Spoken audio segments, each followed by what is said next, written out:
0200 hours, December 13th, 2025. A Russian radar operator at the Novorossiysk naval base is finishing his mid-shift cigarette. He was extremely confident.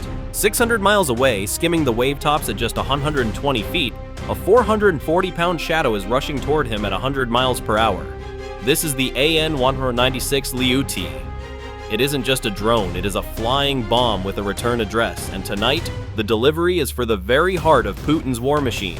Just days ago, the Kremlin doubled down, using its illegal shadow fleet of uninsured tankers to pump oil revenue directly into missile production while threatening to cut off Ukraine's grain corridor.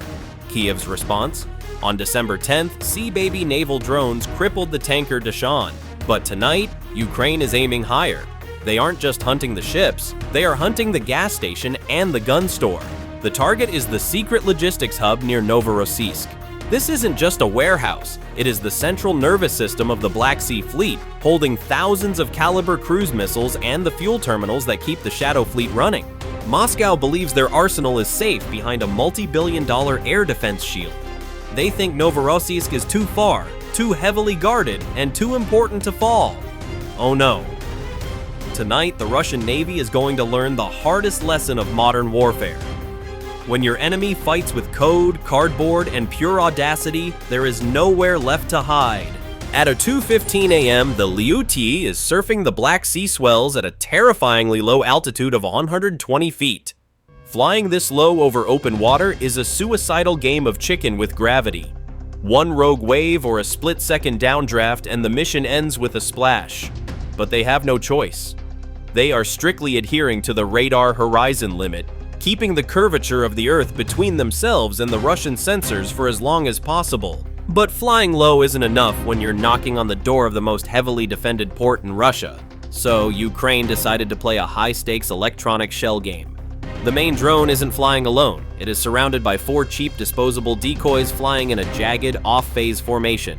To a Russian radar operator, this doesn't look like 5 small drones. The synchronized interference pattern makes it look like a massive strike wing attacking from multiple vectors. It is the classic magician's distraction.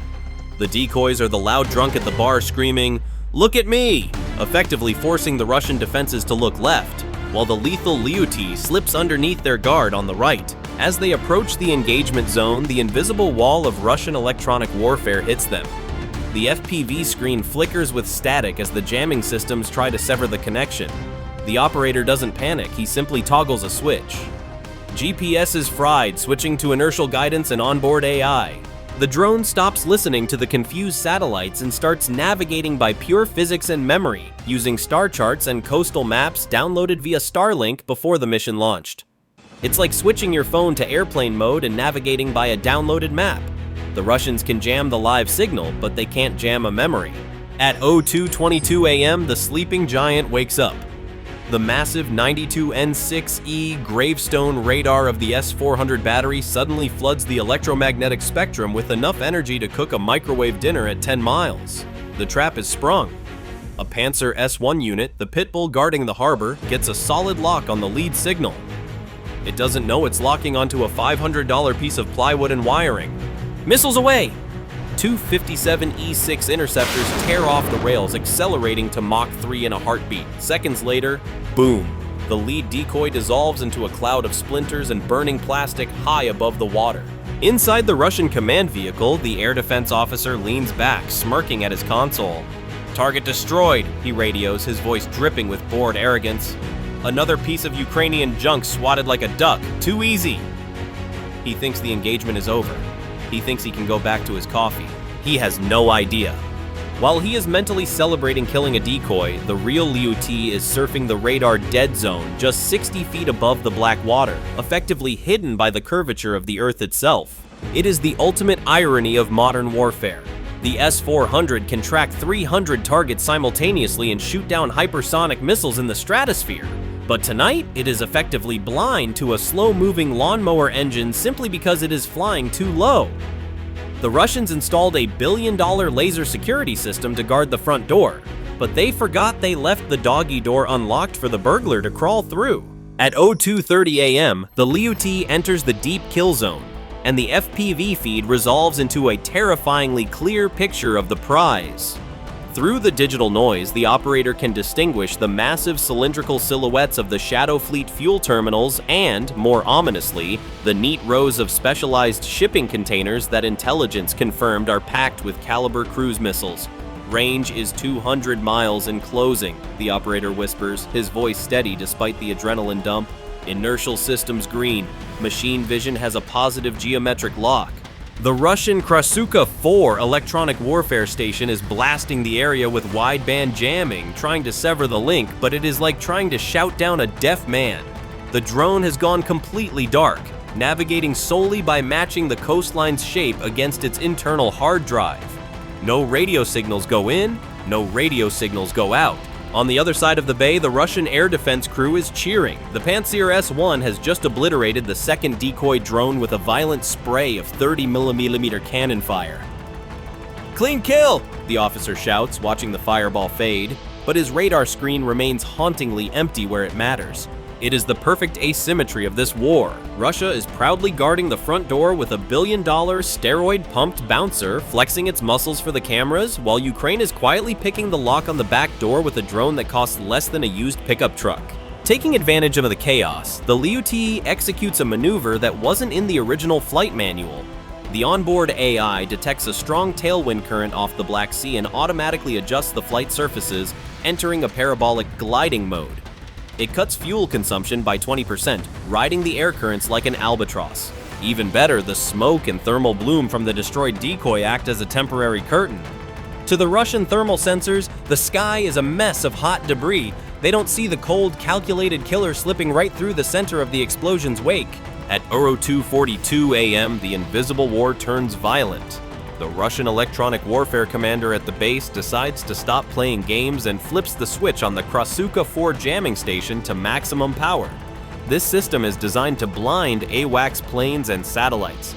Against a single drone, it is like killing a fly with a sledgehammer. Inside the Odessa bunker, the operator's screens go haywire. The video feed dissolves into digital vomit. The GPS telemetry instantly spikes, telling the drone it is currently flying over a kebab shop in Istanbul, 300 miles south. His heart is hammering against his ribs like a trapped bird. This is the moment where most missions fail. The drone is blind, deaf, and hallucinating its location. But this is exactly what they planned for. The operator punches the command. The Liutyi drone abruptly stops fighting the crosswinds. Instead of trying to fly a straight line through the jamming, it surrenders to the gale. It banks hard, entering a calculated parabolic drift that leverages the Black Sea wind currents to push it forward in a wide, unpredictable arc. To the Russian electronic warfare officer watching his scope, the target appears to drift aimlessly out to sea. "Target is neutralized," he scoffs, crossing his arms. "We fried its brain, it's heading for Turkey now." He is celebrating a hallucination. The drone hasn't lost its mind. It just changed its walking style. Suddenly, the Russian air defense grid spasms again. The Pantsir S-1, confused by the ghost signals, spots the final decoy drone lagging behind. It dumps a salvo of 57 E-6 missiles. Boom! The decoy vaporizes in a massive fireball just 2 miles from the perimeter. The explosion throws up a wall of black smoke and thermal blooming. "Perfect distraction, bro," the Ukrainian operator grins, watching the telemetry stabilize as the drone exits the jamming cone. "Now watch this!" From behind the curtain of smoke and fire generated by the dying decoy, the real Liutyi emerges like a phantom. It hasn't drifted out to sea. It has used the wind to circle back and is now lining up a terminal attack run, completely untouched. Inside the Russian command post, the radio erupts into pure chaos. But you can't reinforce a checkmate. The Liutyi is now armed, locked, and fully awake. At 02:45 a.m., the endgame begins. The Liutyi drone is now inside the inner perimeter of the Novorossiysk naval facility, effectively swimming in the blue zone where Russian air defense cannot fire without risking hitting their own infrastructure. The Russian defenders are panicked, but they have one last card to play, a desperate final layer of GPS spoofing and localized microwave interference designed to fry the drone's circuits just seconds before impact. In the bunker, the operator sees the link quality bar drop to a single flickering red pixel. The video feed freezes, then jumps, then freezes again. He is flying on instinct and prayer. "Keep calm," he mutters to himself, his fingers dancing over the keyboard. He triggers a microsecond data burst, resyncing the drone's internal clock with the satellite constellation overhead. The connection holds just long enough for the machine vision system to confirm the final picture.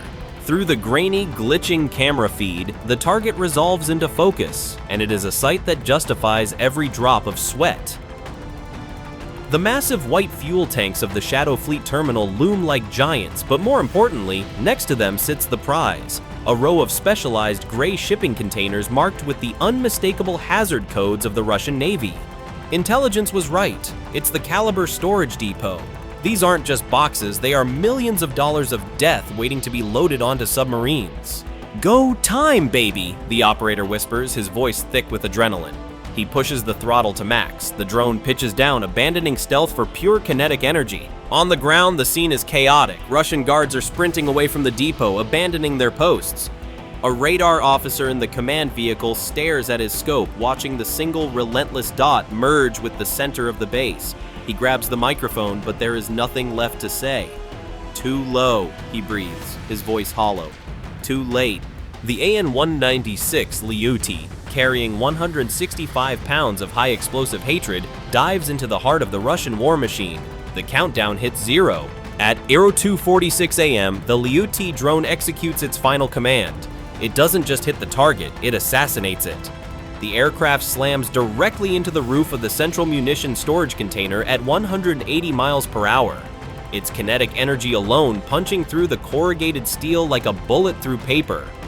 But it is the 165-pound PBX warhead that turns physics into a nightmare. The detonation triggers a shockwave that moves faster than the speed of sound, liquefying the concrete foundation instantly. The blast rips through the facility, igniting the solid fuel boosters of the stored Kalibr cruise missiles. This is the worst-case scenario for any ammunition depot, a sympathetic detonation. One missile cooking off triggers the next, and the next, creating a horrifying domino effect of destruction that tears the warehouse apart from the inside out. But the catastrophe doesn't stop there. The shockwave shears the valves off the adjacent fuel manifold feeding the Shadow Fleet terminal. Thousands of gallons of volatile marine diesel spray into the inferno. The result is a secondary explosion so massive it registers on seismic sensors across the water in Turkey. A fireball rises 300 feet into the night sky, turning the pitch-black Novorossiysk harbor into noonday brightness. It looks like Russia decided to organize an early New Year's fireworks display, but nobody in the Kremlin is celebrating. By sunrise, the smoke from Novorossiysk is visible from low Earth orbit. The damage assessment tells a brutal story. The logistics hub is gone, the fuel terminal is a twisted skeleton of melted steel, and the warehouse containing enough Kalibr missiles to terrorize a Ukrainian city for a month is now just a smoking crater. This strike does more than just destroy inventory, it breaks the rhythm of the entire war. The Shadow Fleet, Putin's economic lifeline used to bypass oil sanctions, is now paralyzed. Without this terminal, tankers are forced to divert to smaller, less efficient ports further south, effectively choking Russia's oil export capacity for weeks. Following the Sea Baby strike on the Dashan just days ago, the message is crystal clear. The Black Sea is no longer a Russian lake, it is a Ukrainian shooting gallery. Let's look at the economics of this fight because they are humiliating. Ukraine spent maybe $200,000 on a drone and some plywood decoys. In exchange, they destroyed hundreds of millions of dollars in missiles, fuel infrastructure, and radar credibility. Russia tried to fight this war with brute force, building bigger walls, bigger radars, and bigger missiles. They acted like the heavyweight boxer who thinks he can tank every hit. Ukraine fought like the smart kid in the back of the class who figured out how to pick the lock. They used Frankenstein tactics, combining cheap hobbyist tech, old-school physics, and cutting-edge AI to dismantle a superpower's defenses. The lesson for Moscow today is simple. You can spend billions on a lock for the front door, but it doesn't matter if your enemy knows how to climb through the back window with a paperclip. The arsenals of the Black Sea Fleet have been hunted down clean, and judging by the smile on the operator's face back in Odessa, this was just the warm-up act. So, armchair generals, I have a question for you. If you were the Ukrainian commander sitting in that bunker tonight, what would be your priority target? Would you hit the fuel terminal to choke their economy, or go for the Kalibr missiles to save lives on the ground? Let me know your reasoning in the comments below, and I'll break down the best tactical answer in the next video.